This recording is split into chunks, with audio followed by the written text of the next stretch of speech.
Hello, Rock Solid. It is great to be with you this Sunday. Whether you are joining from home or whether you are joining from Riverside House, it's great to be with you this morning. My name is Ella. And I'm Lydia. So some of you will know us from Rock, and if not, this is who we are. And you might have noticed we are not John. No, we are not John, but Lydia, I think we're actually better than John, don't you? Maybe, Absolutely. yeah, maybe. Sorry, John, but sorry, John, but so. it's true. So we're going to start with a little would you rather question. So the question is, would you rather walk 100 miles in the Antarctic freezing cold snow, or would you rather walk 100 miles on the burning hot sand in the Sahara Desert? That's a good question. Yeah, maybe pause the video for a few moments and see what you think.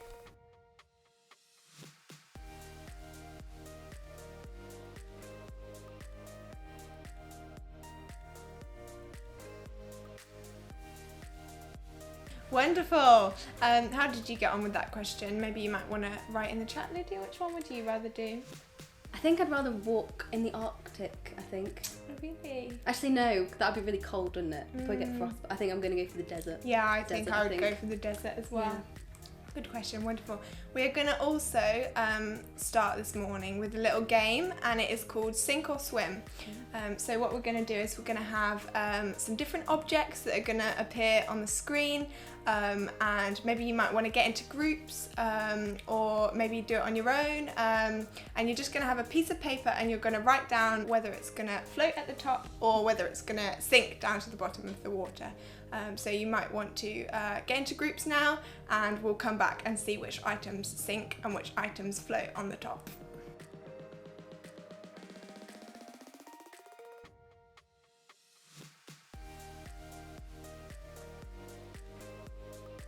Wonderful.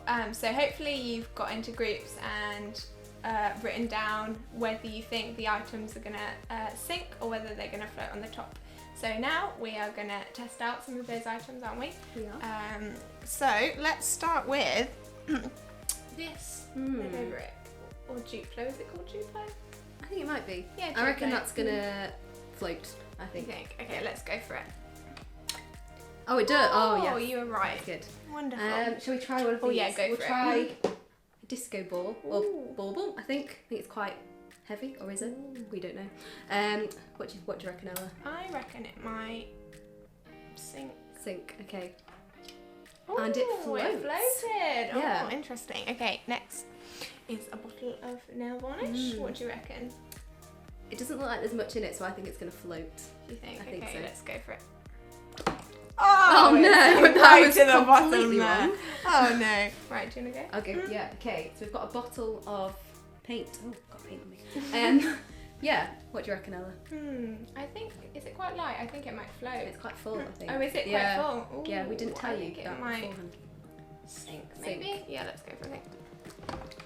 Oh, it's sort Half of and in half, the middle, okay. isn't it? Yeah. Okay. You can get a point if you said either of them. Yeah, then. I reckon so as well. Right, an orange. An orange. I think that might sink, you know. No, I think it might sink. I think sink. Oh, it no! Oh, that Ooh, was interesting. Yeah, that's annoying. That. I'm gonna go for the cone. Oh, okay. Yeah. So I move the pen. There we go. I'm gonna try this bit. I think it's. What do you think? Oh yeah, go for it.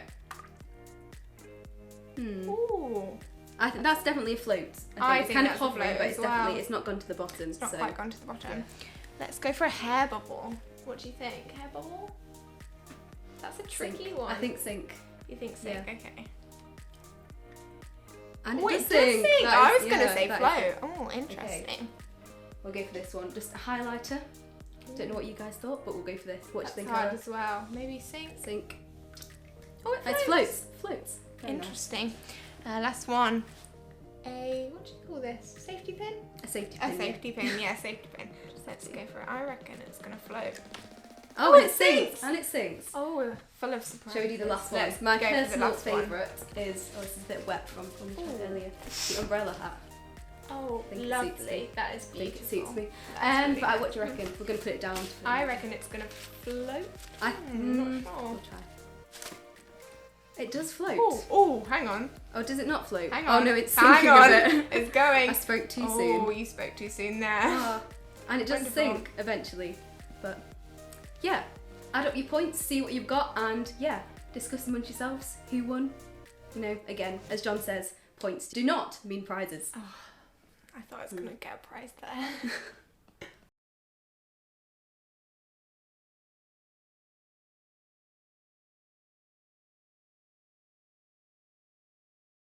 Brilliant. So hopefully you enjoyed that and got some of them right. So now we're going to read a passage from the Bible. If you've been joining on a Sunday, you'll know we've been going through a series on Jesus.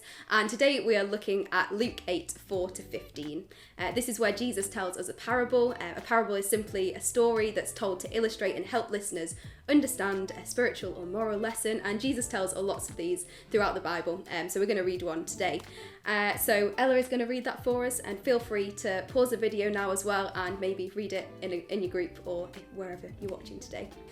While a large crowd was gathering and people were coming to Jesus from town after town, he told this parable. A farmer went out to sow his seeds. As he was scattering the seeds, some fell along the path. It was trampled on, and the birds ate it up. Some fell on rocky ground, and when it came up, the plants withered because they had no moisture. Other seeds fell among thorns, which grew up with it and choked the plants. Still, other seeds fell on good soil. It came up and yielded a crop 100 more times than it was sown. When he said this, he called out, "Whoever has ears to hear, let them hear." His disciples asked him what this parable meant. He said, "The knowledge of the secret of the kingdom of God has been given to you, but to others I speak in parables, so that though seeing they may not see, though hearing they may not understand." This is the meaning of the parable. The seed is the word of God. Those along the path are the ones who hear, and then the devil comes and takes after the word from their hearts, so that they may not believe and be saved. Those on rocky ground are the ones who receive the word with joy when they hear it, but they have no root. They believe for a while, but in the times of testing, they fall away. The seed that fell among thorns stands for those who hear, but as they go on their way, they are choked by life's worries, riches, and pleasures, and they do not mature. By the seed on the good soil stands for those with a noble and good heart, who hear the word, retain it, and by persevering produce a crop. Amazing. So there's quite a lot in that passage, so we're just going to unpack that in a little bit.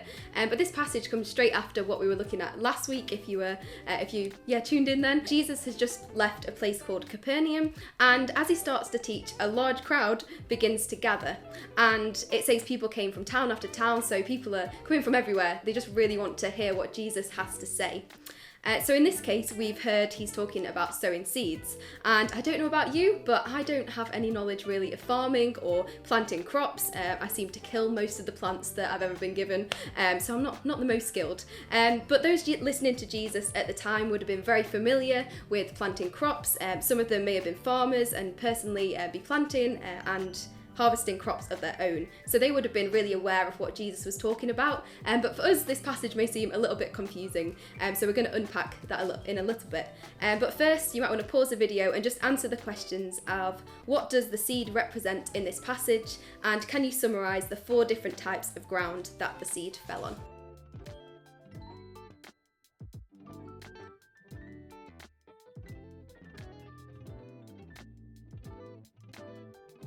I hope you all had a great time and you had some really great conversations there.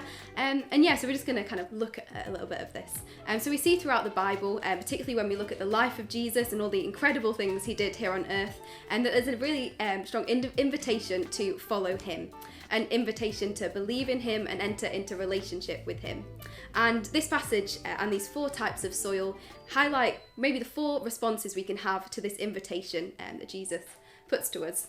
So we're just going to briefly go through these 4 things, and as we go through it, maybe have a think about which one relates to you and what response you may want to make to Jesus. So Ella's going to go through our first one.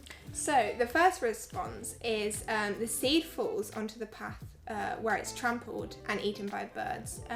Here Jesus is talking about how we might hear the message about Jesus, and basically as soon as they hear about him, they totally ignore him and sort of forget what they have heard. They're like, no, Jesus is not for me, and just carry on with their lives and not really giving the message of Jesus a second thought. And we choose not to believe him. And then the second thing is rocks. Here Jesus is speaking about how we maybe hear about Jesus and think, wow, this is great. You know what, there may be something in who Jesus is. We initially like the idea of following Jesus, but don't do anything to maybe help or get to know him better. Like a plant growing in the rocks, initially there's a spark of growth, but the plant doesn't have the deep roots to keep it healthy, and it can't survive on its own. And kind of the third one that we talked about is about the thorns that grew and actually choked the plants. So this is talking about thorns and weeds, and again, I don't know if you've ever done any gardening. As I said before, I'm really not an expert, but what weeds can do is actually they can compete with the plants that you want to grow. They can, take some of the sunlight, the water, all the nutrients from the soil, and kind of take that, and which stops the plant that you want to grow growing. And so as the thorns grow, the other plants may begin to grow, but they aren't thriving, they aren't as healthy as they could be, and as the passage says, they will eventually start to choke and they can't continue to grow as they could. And this is quite a challenge to us. Actually, this is talking about how we can hear the message of Jesus and we respond with a yes to the invitation. We're like, yes, Jesus, I want to follow you. And deep down we have that belief, but maybe we have so many things going on in life, we're really busy, and gradually we can let these things compete with our relationship with Jesus, and these things can get in the way of our growth and spending time with him, and it can be really difficult to keep going in faith. The passage talks about these distractions being life's worries, riches, pleasures, but they're the kind of things that maybe we're like, Jesus is great, but maybe I could just do this instead, or I'd like to go to church, but maybe I'll do that instead, or go here instead. And it's something we'll all experience in our lives. I have many times where life has got in the way of following Jesus. And we'll have a chance in a moment to chat about what these things could be for us personally as well. But number 4 that we talked about is the good soil. And here Jesus is talking about the people who hear the message about him, and the message makes a real difference in their lives. They accept Jesus' invitation to follow him, and they really live it out through every aspect of their lives. The relationship with him deepens and grows, even when things are really difficult, because life can be really tough sometimes, but then also when life's going great and life's amazing. They spend time with him, even amongst all the distractions that we're going to chat about in a minute, and grow in their love for him and getting to know him better. So for all of us here, there may be one particular one of these responses to Jesus' invitation that stands out to you. And what I want to say is that no matter which response you've had to Jesus or what you're thinking about all these 4 things, that's okay. I've probably had aspects of my life where I've been all of those responses. Maybe just have a think today how you want to respond to Jesus. Jesus is there extending an invitation to each of us, to all of us, to come into relationship with him because he loves you and me so much, and he made each of us. He wants to get to know us personally. That's just pretty incredible, isn't it? But we have a choice to make of how to respond to that. So maybe in your groups, just take a bit of time now to talk about what are the things in our lives that could compete with our relationship with Jesus, and what practical things may help us grow and flourish in our relationship with Jesus, just like the seed that fell in the good soil. So take a moment to do that now.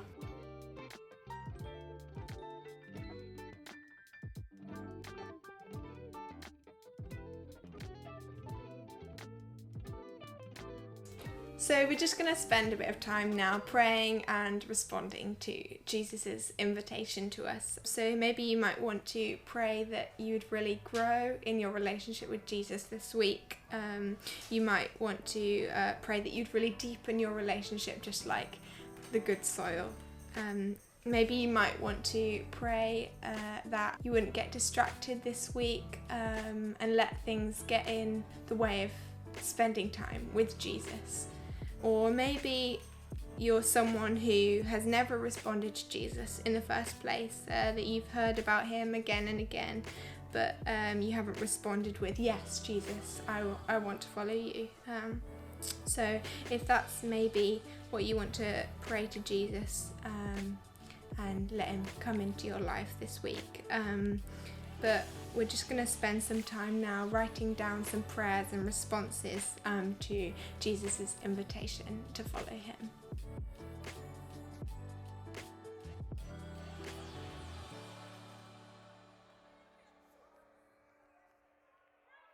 Wonderful. Hopefully you wrote some great prayers there.